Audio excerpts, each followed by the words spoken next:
Jadi hari ini kita akan mengulas lebih jauh mengenai strategi dari Five Bold Moves atau 5 langkah tegas yang sudah dirumuskan oleh Telkom.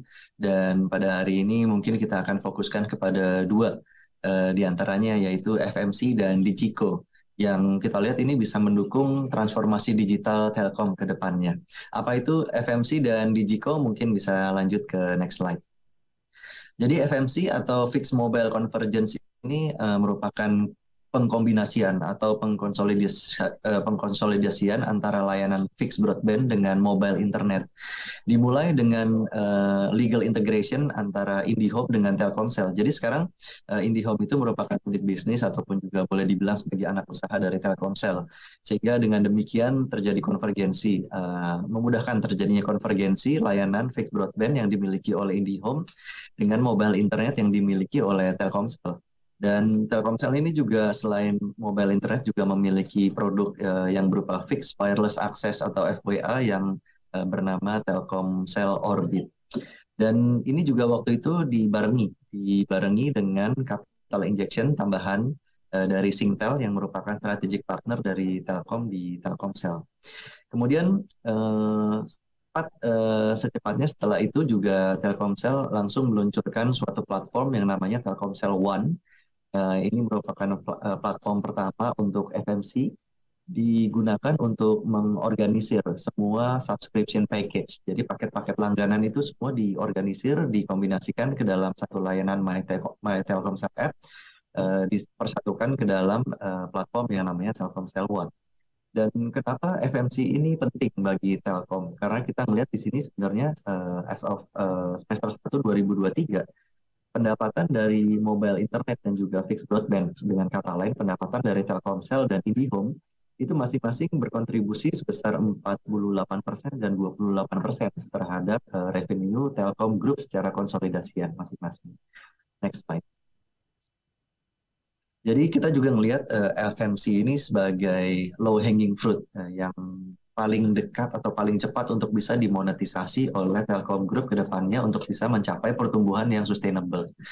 Meskipun ada tantangan dari Indosat terutama sejak merger dengan Hutchison, kemudian juga ada kemungkinan kan ya bahwa XL itu juga bisa merger dengan Friend.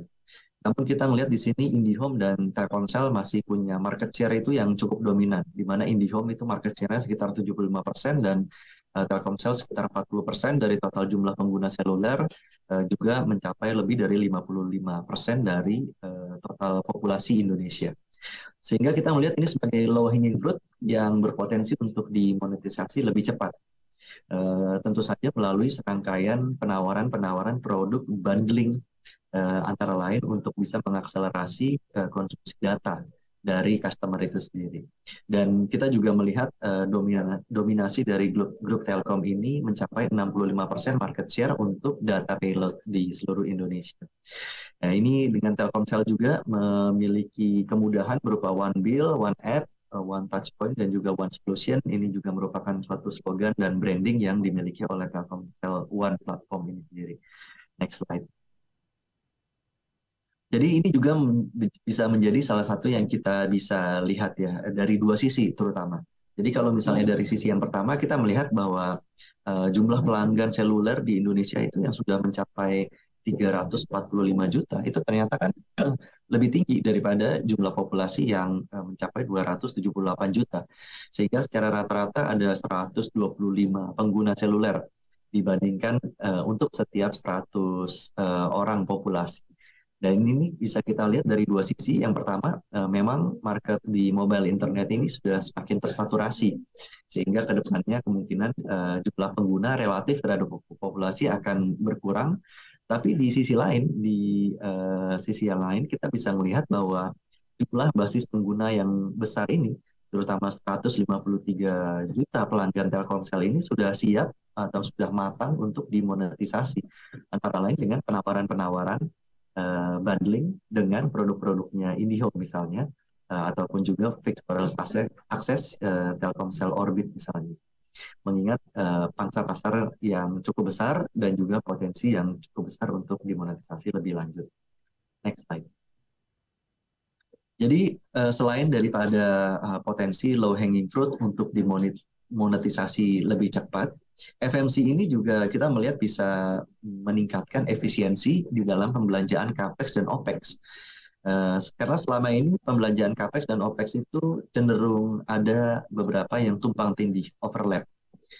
Seperti tadi ya, misalnya Telkomsel dan IndiHome kan meskipun digunakan di dua lingkungan yang berbeda ya, Telkomsel di luar rumah, IndiHome lebih ke dalam rumah, tapi produk utamanya kan sebenarnya sama, layanan data.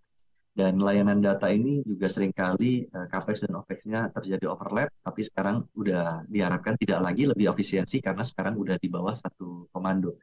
Dan salah satu nanti yang akan dikonsolidasikan untuk meringankan atau mengefisiensikan CAPEX dan OPEX-nya adalah ini, yaitu Grapari yang dimanage oleh Telkomsel itu selama ini dimanage terpisah dengan yang namanya Plaza Telkom. Jadi kedepannya akan dikombinasikan atau disatukan ke dalam satu pintu aja, Grapari dan Plaza Telkom akan menjadi satu manajemen nantinya sehingga lebih efisiensi dalam hal CAPEX dan OPEX-nya. Next slide. Dan kita juga melihat aset daripada fiber optic backbone dari yang dimiliki Telkom Group ini besar sekali ya. Lebih dari 173.000 atau hampir mencapai 174.000 kilometer backbone fiber optic yang dimiliki oleh Telkom. Di mana lebih dari 109.000 kilometer itu ada di domestik, sementara lebih dari 64.000 kilometer itu ada di internasional yang menyambung ke backbone internasional. Ini setara dengan sekitar 4 kali keliling dunia, 4 kali ukuran keliling dunia. Jadi kedepannya juga dengan aset yang besar ini kita melihat dan infrastruktur yang cukup mumpuni, kita melihat ada potensi-potensi bisnis lain yang bisa dijajaki oleh Telkom. Misalnya yang pertama adalah smart home, misalnya yang bisa dipasangkan juga dengan kombinasikan dengan berbagai gadget-gadget Internet of Things misalnya. Kemudian juga fiber to the room, di mana fiber itu bisa terjangkau untuk masing-masing ruangan, bukan hanya di rumah aja, tapi misalnya kita bicara di gedung perkantoran misalnya. Kemudian juga high availability Wi-Fi, mungkin sekarang sudah ada yang namanya wifi.id ya kalau kita main ke tempat-tempat umum, tapi mungkin masih kurang reliable, tapi kedepannya dengan sambungan fixed broadband yang semakin mumpuni, diharapkan bisa reliability-nya bisa meningkat. Kemudian juga fixed wireless access yang sekarang ini masih pakai teknologi 4G, kemudian juga bisa menggunakan teknologi 5G sehingga setara nih koneksi internetnya, koneksi networknya dengan fiber optic juga. Next slide. Jadi kedua, yang five bold move strategi yang kedua yang kita melihat selain FMC yang bisa berpotensi meningkatkan value daripada Telkom Group secara keseluruhan adalah yang namanya Digico. Digico ini berencana untuk meng-unlock value-nya, membuka kunci nilainya. Jadi Digico ini apa sih? Dia beroperasi pertama kali melalui Telkom Indonesia Digital Venture yang berinvestasi kepada beberapa teknologi startup digital teknologi yang tujuannya untuk mendistribusi beberapa bisnis model yang masih tradisional. Telkom Indonesia Digital Venture juga menginisiasi suatu program yang namanya Indigo Creative Nation. Ini merupakan suatu inkubator dan akselerator program untuk startup-startup digital. Salah satu yang paling notable mungkin kita mendengar yang namanya PT RAN Sistem Tbk, kode sahamnya RUNS, ini berhasil go public IPO di tahun 2021. Dan kedepannya Digico ini sebagai program akselerator fokus untuk mengembangkan dan berencana untuk membuka kunci nilai dari beberapa unit bisnisnya yang bergerak di bidang pertama B2B procurement platform namanya PADI UMKM, kemudian juga yang bergerak di bidang agriculture ecosystem namanya Agri, kemudian juga yang bergerak di bidang transportasi dan distribusi platform namanya Logi.